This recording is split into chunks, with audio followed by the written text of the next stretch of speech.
Hello friends, welcome back to Target TGT home science. तो चलिए अपनी क्लास का हम डिस्कशन करते हैं। और आज कौन सी प्रैक्टिस सेट होगी? तो प्रैक्टिस नंबर 3 होगा आपका। ठीक है, इसमें टॉपिक आपकी जो धुलाई होती है, धुलाई के प्रकार, किस प्रकार से दाग धब्बे छुड़ाए जाते हैं, है ना।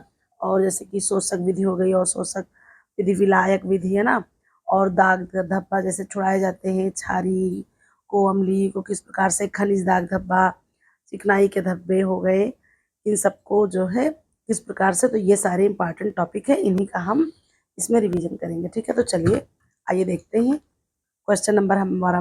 और देखिए, थोड़ा सा क्वेश्चन लेंदी है लेकिन बहुत ज़्यादा कठिन नहीं है। वो सिर्फ आपको थोड़ा सा आपकी समझ स्तर को विकसित करने के लिए इस तरह से किया गया है कि प्रश्न कहीं से किसी तरह से भी आए, लेकिन अगर आपका कॉन्सेप्ट क्लियर होगा तो चाहे जितना घुमा फिरा के पूछा हो, लेकिन प्रश्न गलत नहीं होगा। देखिए क्वेश्चन है, किसी सूती वस्त्र पर जमे हुए प्रोटीन, ठीक है, जमे हुए प्रोटीन आधारित रक्त के पुराने, देखिए रक्त का धब्बा प्रोटीन जगत में, क्योंकि रक्त में क्या होता है, प्रोटीन होता है।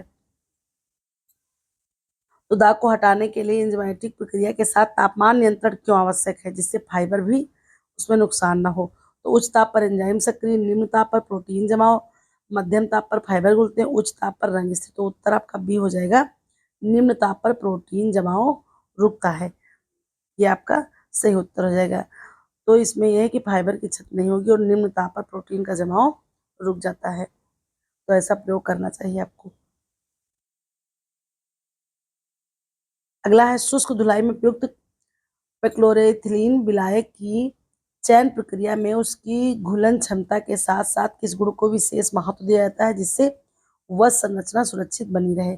देखिए सबसे पहले तो आप ये जान लीजिए कि जो आप कह सकते हैं धुलाई करते हैं, तो उसकी दो विधियां ना, एक होती है किसी भी चीज को या कोई भी दाग धब्बा घोल कर धोया जाए, और एक होता है अवशोषक विधि, जिसमें जो है हम रंग को या जो भी आपका दाग धब्बा है उसको अब्जॉर्बेशन कर लें, वो ज्वलनशील हो जाते हैं थोड़ा बहुत। ठीक है, ये याद रखिएगा।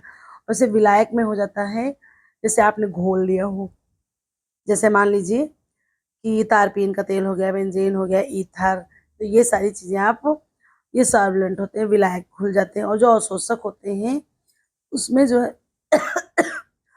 एक सॉरी, कुछ ऐसी चीजें जैसे लकड़ी बुरादा हो गया, ठीक है, टेल्कम पाउडर हो गया, फ्रेंच चाक हो गई, है ना, तमाम प्रकार मुल्तानी मिट्टी हो गई और तमाम प्रकार की भूसी वगैरह है। तो इनसे क्या कहता है, उसको रगड़ा जाता है दाग पर धीरे धीरे, तो क्या होता है, वो एब्जॉर्ब कर लेते हैं। तो ये सारी चीजें आपको देखने को मिलेंगी। तो देखिए इसमें ऑप्शन आपके पास है, उच्च क्वथनांक, कम ज्वलनशील, अधिक घनत्व, अधिक चिपचिपाहट। तो उत्तर हो जाएगा आपका भी, कम ज्वलनशीलता। आइए अगले प्रश्न पर चलते हैं। तो अगला प्रश्न हमारा है, क्लोरीन आधारित ब्लीचिंग एजेंट का उपयोग यदि प्रोटीन आधारित फाइबर जैसे ऊन या रेशम पर किया जाए तो रासायनिक स्तर पर कौन सा परिवर्तन सर्वाधिक है। यानी कि पूछा जा रहा है कि जो क्लोरीन आधारित ब्लीचिंग एजेंट है उनका प्रयोग हम ऊन या रेशम पर करेंगे, क्योंकि देखिए ऊन और रेशम क्या है, तो आपके प्रोटीन जनक है, जैसे क्योंकि ये जानवरों के बाल से प्राप्त किए जाते हैं तो प्रोटीन जनक हैं। तो इन पर जो है क्या परिवर्तन होगा, तो अगर संभव है वो बताया जा रहा है। तो ऑक्सीकरण द्वारा मजबूती बढ़ना, पेप्टाइड बंधों का विघटन, रंग स्थिरीकरण, या फिर हो जाएगा नमी और शोषण बढ़ना। तो यहाँ पर सही उत्तर आपका क्या हो जाएगा, ऑप्शन नंबर बी, पेप्टाइड बंधों का विघटन। जब हम इस पर प्रयोग करेंगे तो ये क्या होता है, जो है रेशों को क्षति पहुंचाता है, रेशों को क्या करता है, नुकसान पहुंचाता है। जितने भी ऊन या फिर प्रोटीन आधारित जगत के जो भी रेशे हैं उन पर जो है ब्लीचिंग एजेंट का प्रयोग नहीं करना चाहिए, वो उसके लिए नुकसानदायक है। अगले क्वेश्चन पर चलते हैं। तो अगला प्रश्न हमारा क्या है, अगला प्रश्न, सादी बुनाई संरचना में ताना और बाना धागों की अधिकतम अंतर क्रिया के कारण वस्त्र में कौन सी यांत्रिक विशेषता विकसित होती है जो अन्य बुनाइयों से अधिक टिकाऊ होती है। तो उच्च लचकता, अधिक घर्षण प्रतिरोध, कम घनत्व, तो अधिक चमक। तो उत्तर बी हो जाएगा, अधिक घर्षण प्रतिरोध। फिर अगला प्रश्न है,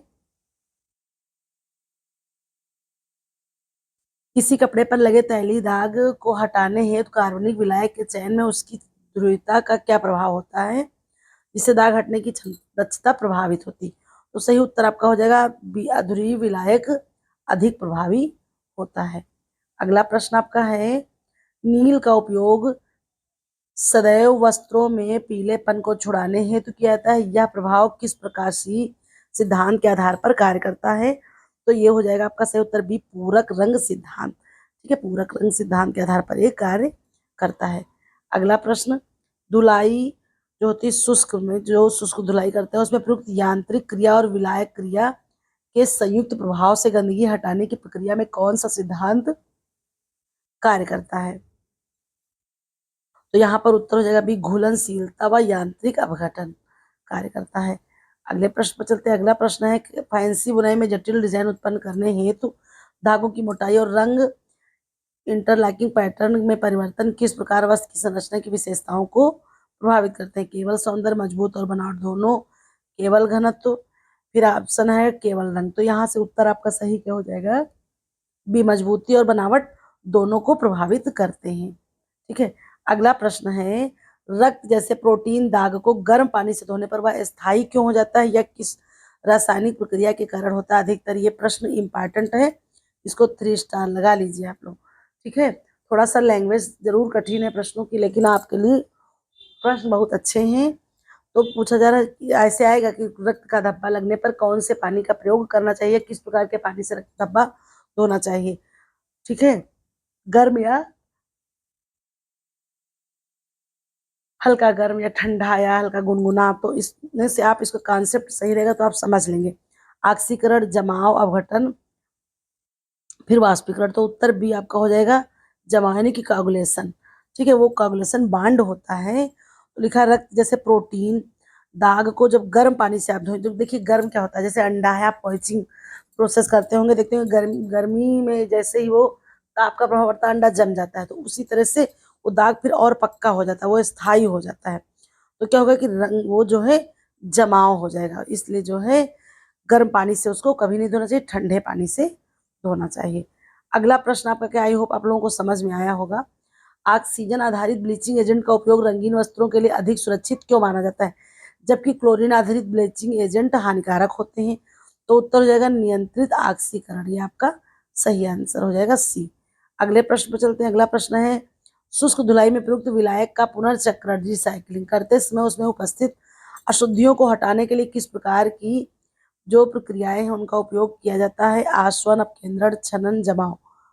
तो देखिए सही उत्तर हो जाएगा आपका ए, आसवन विधि द्वारा हम जो है क्या करते हैं, जो भी गंदगी है उसको हटाते हैं।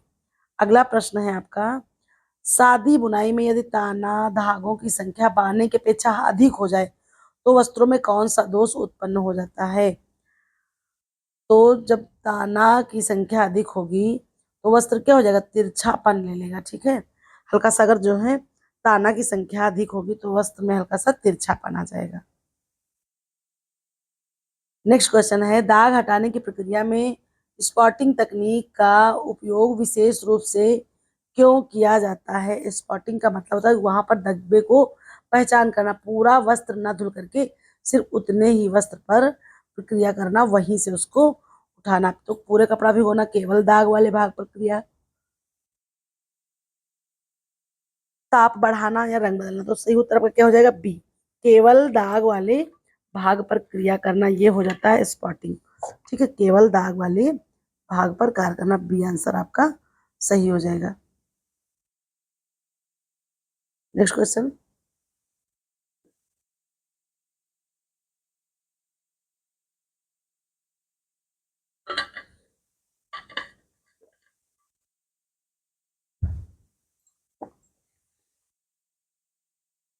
क्लोरीन ब्लीच के अत्यधिक उपयोग से सेलुलोज फाइबर पर कौन सा रासायनिक प्रभाव पड़ता है, ये पूछा जा रहा है। तो जिससे उसकी मजबूती कम हो जाती है। तो उत्तर आपका हो जाएगा बी, ऑक्सीकरण। ठीक है, ऑक्सीकरण की वजह से क्या होता है, सेलुलोजिक जो फाइबर होते हैं वो थोड़ा सा कमजोर पड़ जाते हैं। फिर अगला क्वेश्चन है, नील का अत्यधिक प्रयोग कपड़े पर असमान वितरण के कारण किस प्रकार का दोष उत्पन्न करता है? तो उत्तर हो जाएगा ए, धब्बेदार नीला रंग। ठीक है, धब्बेदार नीला रंग हो जाता है। फिर अगला क्वेश्चन है आपका, शुष्क धुलाई में तापमान अधिक होने पर सिंथेटिक फाइबर पर क्या प्रभाव पड़ सकता है? तो उत्तर आपका ए हो जाएगा, पिघलना। ठीक है, शुष्क धुलाई जब होगी तो क्योंकि वो ज्वलनशील होती है। ठीक है, शुष्क धुलाई जो होती है आपकी ज्वलनशील होती है, तो उसमें क्या होगा, जो आपके रेसे हैं उनके पिघलने की संभावना बढ़ सकती है। नेक्स्ट क्वेश्चन आपका है, फैंसी बुनाई में जैकार्ड तकनीक का उपयोग करके किस उद्देश्य से किया जाता है जिससे जटिल पैटर्न बनाया जा सके? तो सरल बुनाई, स्वतः डिजाइन नियंत्रण, कम लागत, कम समय। तो उत्तर आपका हो जाएगा बी, स्वतः डिजाइन नियंत्रण। जब जैकार्ड तकनीक का उपयोग करते हैं तो उसमें हम अपने हिसाब से जितनी हमको सघनता, जितनी बारीक डिजाइन, उतनी ही ज्यादा आपको हार्नेस की आवश्यकता होती है, उतने ही ज्यादा उसमें लगे होते हैं हार्नेस। ठीक है, तो इससे बहुत ही ज्यादा बेहतर बारीक पैटर्न के जो है डिजाइन बनाए जाते हैं, तो स्वतः डिजाइन नियंत्रण हो जाता है। नेक्स्ट क्वेश्चन पर चलते हैं।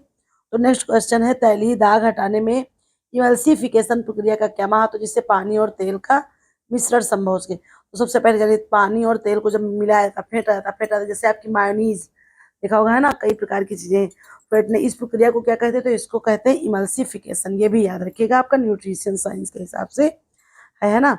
पानी क्या होता है? पानी प्लस आपका तेल, इन दोनों को मिलाने की प्रक्रिया जो होती है फेंटना, उसको कहते हैं इमल्सिफिकेशन। तो होता क्या है? घुलनशीलता बढ़ाना, तेल को छोटे कणों में तोड़ना, ताप बढ़ाना, रंग हटाना। तो उत्तर आपका बी सही हो जाएगा, तेल को छोटे कणों में तोड़ना। उसको उसमें हम जो है क्या करते हैं? मिलाते रहते हैं, तो इससे तेल जो छोटे छोटे कणों में टूट जाता है, वसा जो आपकी होती है। फिर आइए देखते हैं अगला, ऑक्सीजन ब्लीचिंग एजेंट किस प्रकार सक्रिय होते हैं जिससे धीरे धीरे दाग हटाते हैं? तो उत्तर आपका भी हो जाएगा, पानी में घुलकर ऑक्सीजन मुक्त करते हैं। जो ऑक्सीजन ब्लीचिंग एजेंट होते हैं वो पानी में घुल करके ऑक्सीजन को मुक्त करते हैं। अगला प्रश्न, सादी बुनाई में धागों की नियमित संरचना के कारण कौन सा गुण प्राप्त होता है जिससे यह दैनिक उपयोग में अधिक उपयुक्त होती है? तो उत्तर हो जाएगा बी आपका, टिकाऊपन। सादी बुनाई में यही होता है, इसमें ताने और बाने की संख्या बराबर होती है, समान होती है, और सादी बुनाई की जाती है, तो ये वस्त्र अधिक ज्यादा मजबूत हो जाता है। फिर अगला क्वेश्चन है, दाग हटाने की प्रक्रिया, ठीक है, एक, हाँ, दाग हटाने की प्रक्रिया में पीएच नियंत्रण का अत्यधिक महत्व इसलिए होता है क्योंकि विभिन्न प्रकार के दाग अम्लीय व क्षारीय माध्यम में विभिन्न प्रकार से प्रतिक्रिया करते हैं। ऐसे में संतुलित पीएच का मुख्य उद्देश्य क्या होता है? तो उत्तर हो जाएगा भी, रासायनिक क्रिया को नियंत्रित रखना। अगला प्रश्न, शुष्क धुलाई प्रक्रिया में स्पिनिंग चरण के दौरान उच्च गति से घूमने का मुख्य उद्देश्य क्या होता है जिससे वस्त्र में उपस्थित विलायक को प्रभावी रूप से हटाया जा सके? तो आंसर हो जाएगा सी, विलायक को बाहर निकालना। नेक्स्ट क्वेश्चन पर चलते हैं। तो नेक्स्ट क्वेश्चन आपका है, एक मिनट सॉरी, क्लोरीन आधारित ब्लीचिंग एजेंट का उपयोग ऊनी वस्त्रों पर करने से उसकी संरचना में किस प्रकार का रासायनिक परिवर्तन देखा जाता है जिससे फाइबर कमजोर है? तो देखिए, हर प्रश्न में भी एक उत्तर छिपा हो। सबसे पहले कि जो ऊनी वस्त्र होते, वैसे ऊपर एक क्वेश्चन इससे मिलता जुलता था भी, ऊनी और रेशमी पर जब हम ब्लीचिंग एजेंट का प्रयोग करते हैं तो वो रेशे आपके क्या हो जाते हैं? कमजोर हो जाते हैं। पूछा गया रासायनिक परिवर्तन कौन सा होता? तो ऑक्सीकरण द्वारा पेप्टाइड बांध क्योंकि टूट जाते हैं, क्योंकि जो है ये प्रोटीन युक्त रेशा होता है, और जब इसमें ऑक्सीकरण होता है तो पेप्टाइड बांड जो होते हैं, जो प्रोटीन है वो पेप्टाइड बांड से बना हुआ रहता है, तो वो टूटने लगता है जिससे रेशा कमजोर हो जाता है। ये रासायनिक क्रिया होती है, इसको समझने, मतलब प्रश्न में भी जो है एक आध दो दो प्रश्न और बन जाते हैं। फैंसी बुनाई में विभिन्न रंगों और मोटाई के धागों का संयोजन किस प्रकार वस्त्र की दृश्य एवं यांत्रिक विशेषताओं को प्रभावित करता है? तो ऑप्शन आपके पास है, केवल रंग प्रभाव, केवल मजबूती, डिजाइन एवं बनावट दोनों प्रभावित, केवल वजन। तो सही उत्तर सी हो जाएगा, डिजाइन एवं बनावट दोनों को प्रभावित करता है। अगला प्रश्न है, नील का उपयोग अंतिम धुलाई में किया जाता है क्योंकि यह वस्त्र में उपस्थित पीलेपन छिपाने हेतु किस सिद्धांत के आधार पर कार्य करता है? प्रकाश अवशोषण, पूरक रंग संतुलन, तापीय प्रतिक्रिया, रासायनिक विघटन। तो उत्तर हो जाएगा भाई पूरक रंग संतुलन।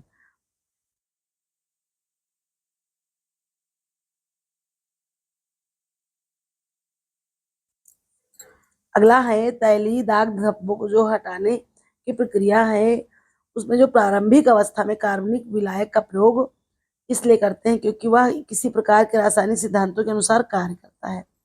तो उत्तर एक हो जाएगा आपका, ये समान समान को घोलता है। ठीक है, तो देखिए सबसे पहले यहाँ से उत्तर भी, एक प्रश्न और है, तैलीय दाग धब्बों को हटाने की प्रारंभिक अवस्था में कार्बनिक विलायक का प्रयोग किया था। जितने भी तैलीय जो होते हैं दाग धब्बे है ना, चिकनाई वगैरह, उसके अलावा वसा अवशोषक, तो वसा घोलक, ठीक है, वसा घोलक को वसा अवशोषक इस तरह से जो है प्रयोग करेंगे तो इसके लिए ज्यादा सही रहता है। नेक्स्ट क्वेश्चन पर आते हैं। तो नेक्स्ट क्वेश्चन है आपका, ऑक्सीजन आधारित ब्लीचिंग एजेंट को रंगीन वस्त्रों के लिए सुरक्षित माना जाता है क्योंकि यह दाग हटाने के दौरान किसी प्रकार को नियंत्रित करता है, किस क्रिया को? तो उत्तर हो जाएगा बी आपका, नियंत्रित ऑक्सीकरण। ठीक है, इससे क्या होता है, दाग धब्बे तो हटते हैं लेकिन नियंत्रित ऑक्सीकरण होने की वजह से रंगों पर कोई प्रभाव नहीं पड़ता है। नेक्स्ट क्वेश्चन है, सादी बुनाई में ताना और बाना के नियमित इंटरलॉकिंग के कारण वस्त्र में कौन सी विशेषता विकसित होती है जो इसके दौरान उपयोग के लिए उपयुक्त बनाती है? तो अधिक चमक, अधिक टिकाऊपन, कम वजन, अधिक लचक। सही उत्तर भी हो जाएगा अधिक टिकाऊपन। नेक्स्ट क्वेश्चन, शुष्क धुलाई में प्रयुक्त फिल्ट्रेशन प्रणाली का मुख्य उद्देश्य क्या होता है जिससे पुनः उपयोग के लिए विलायक को शुद्ध किया जा सके? ताप बढ़ाना, शुद्धियों को हटाना, फिर रंग बदलना, फिर दबाव बढ़ाना। तो सही उत्तर क्या हो जाएगा? बी, अशुद्धियों को हटाना, ये इसका सही उत्तर हो जाएगा। फिर क्लोरीन ब्लीच का घोल सामान्यतः क्षारीय प्रकृति का होता है। यह गुण ब्लीचिंग प्रक्रिया में किस प्रकार सहायता करता है या कैसा सहायक होता है?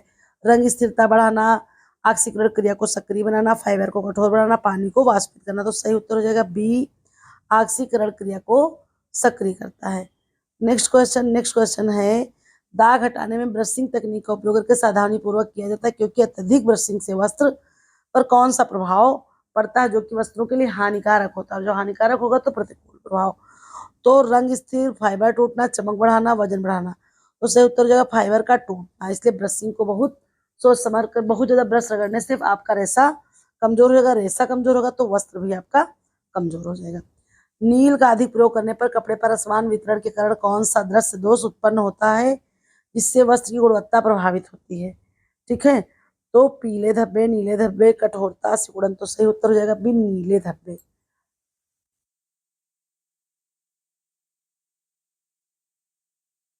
इसलिए बहुत ज्यादा मतलब नील का प्रयोग नहीं करना चाहिए।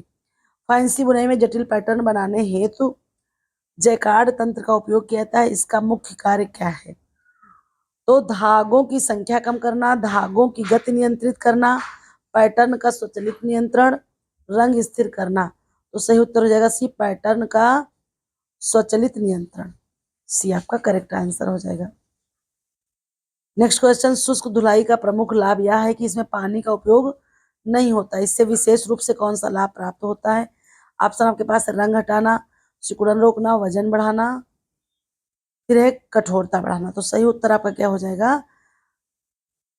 बी आंसर आपका करेक्ट हो जाएगा, सिकुड़न को रोकना। ठीक है, सिकुड़न को रोकना। नेक्स्ट क्वेश्चन एक, तो नेक्स्ट क्वेश्चन है, ब्लीचिंग प्रक्रिया का मुख्य उद्देश्य केवल दाग हटाना ही नहीं बल्कि उस प्रक्रिया का जो उस प्रकार की जो प्रभाव है उत्पन्न करना जिससे वस्त्र अधिक आकर्षक दिखाई दे। तो ऐसा क्या है? तो रंग गहरा करना, उज्ज्वलता बढ़ाना, वजन बढ़ाना, मोटाई बढ़ाना। तो जब ब्लीचिंग प्रक्रिया करेंगे तो वस्त्र क्या होगा, उसमें चमक बढ़ जाती है, सफेदी आ जाती है। तो करेक्ट आंसर हो जाएगा भी, उज्ज्वलता को बढ़ाना।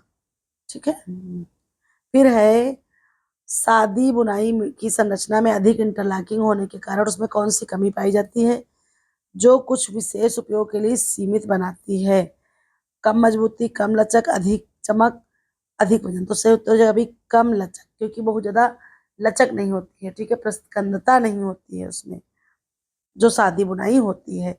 तो हर चीज में देखिए कहीं ना कहीं थोड़ा बहुत वो जो है हमारे लिए लाभ होगा तो उससे कहीं ना कहीं थोड़ा बहुत नुकसान भी होता है। दाग हटाने की प्रक्रिया का पहला और सबसे महत्वपूर्ण चरण कौन सा है जिससे सही विधि का चयन किया जा सके? धोना, पहचान करना, सुखाना, प्रेस करना। तो देखिए जो है सबसे पहला चरण यही होगा कि पहचान करें, आप दाग की पहचान कर ले, पता लगे कर क्या रहे हैं, लगा है आपके पास, आपका दाग है प्रोटीन जगत का, चिकनाई या प्रोटीन का, खून का, और आप उस पर गर्म पानी प्रयोग कर रही, मार रगड़े डाल रही, तो कहाँ साफ होगा? तो सबसे पहले दाग की प्रकृति क्या है ना, खनिज दाग है ना, कि जो है आपके पसीने का दाग है, कि रंग वगैरह वर्णक का दाग है, तो उसको जब पहचान लेंगी तो उससे आपके लिए आसानी हो जाएगी। फिर नेक्स्ट है ऑक्सीजन ब्लीचिंग एजेंट पानी में घुलकर सक्रिय ऑक्सीजन छोड़ते हैं, यह प्रक्रिया किस प्रकार दाग हटाने में सहायक होती है? उत्तर हो जाएगा दाग का ऑक्सीकरण करके, बी आंसर। नेक्स्ट है शुष्क धुलाई में तापमान का नियंत्रण इसलिए आवश्यक होता है क्योंकि अधिक तापमान से कौन सा जोखिम उत्पन्न होता है? बी हो जाएगा फाइबर की क्षति।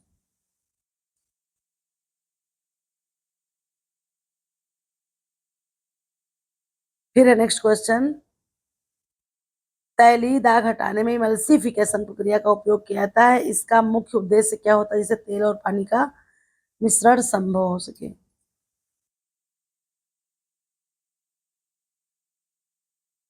तो देखिए ऑप्शन आपके पास है, ताप बढ़ाना, तेल को सूक्ष्म कणों को विभाजित करना, रंग हटाना, फाइबर कठोर करना। तो बी आंसर है, तेल को सूक्ष्म कणों में विभाजित कर देंगे जो इमल्सिफिकेशन प्रक्रिया के द्वारा, तो उसमें जो है जब वो टूटेगा तो दाग आसानी से हट जाएगा। नेक्स्ट क्वेश्चन पर आते हैं, एक मिनट।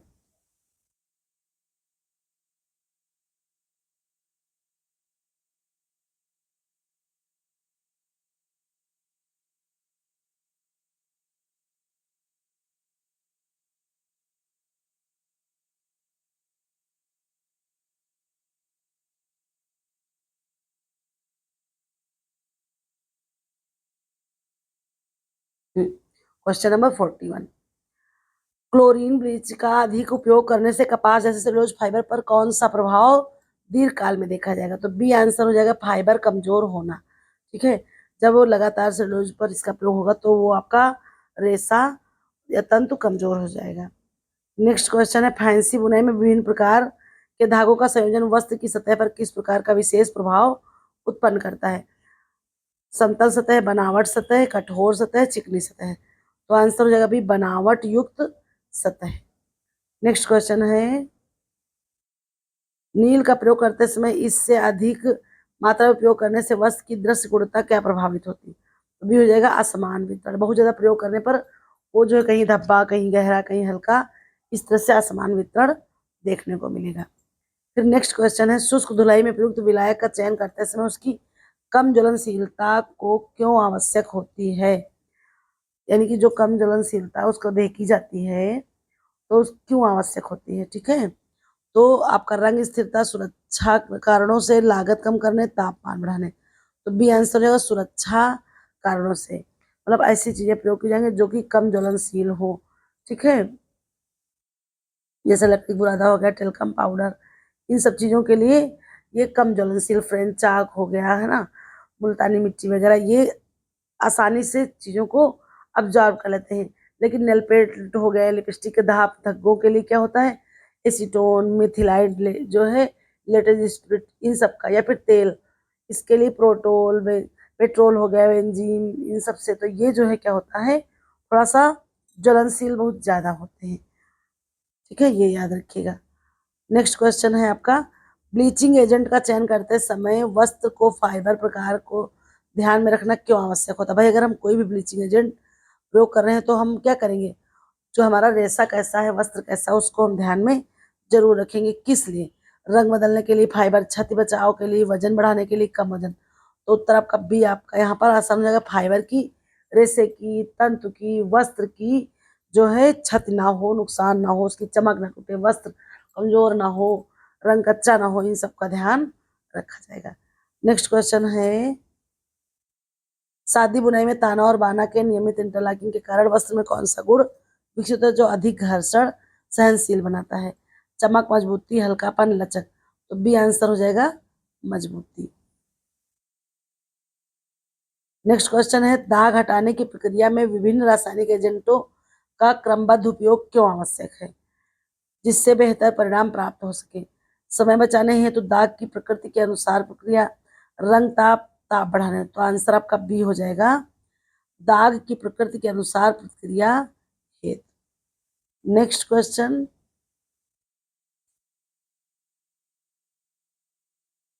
ऑक्सीजन ब्लीचिंग एजेंट का उपयोग करते समय तापमान बढ़ाने से उसकी प्रभावशीलता क्यों बढ़ जाती है? घुलनशीलता कम होती है, ऑक्सीजन मुक्त होने पर दर बढ़ती है, रंग स्थिर होता है, फाइबर कठोर होता है। तो correct answer is option B, oxygen मुक्त होने की दर बढ़ती है।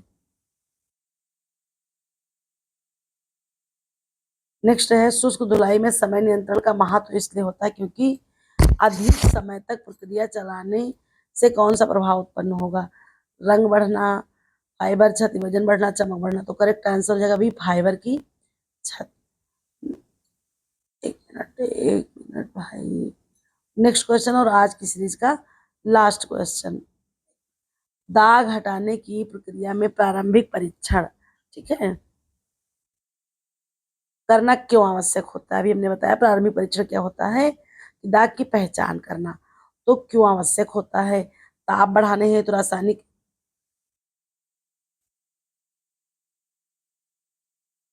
प्रभाव हेतु। तो इसका करेक्ट आंसर हो जाएगा बी, रासायनिक प्रभाव के लिए। ठीक है, तो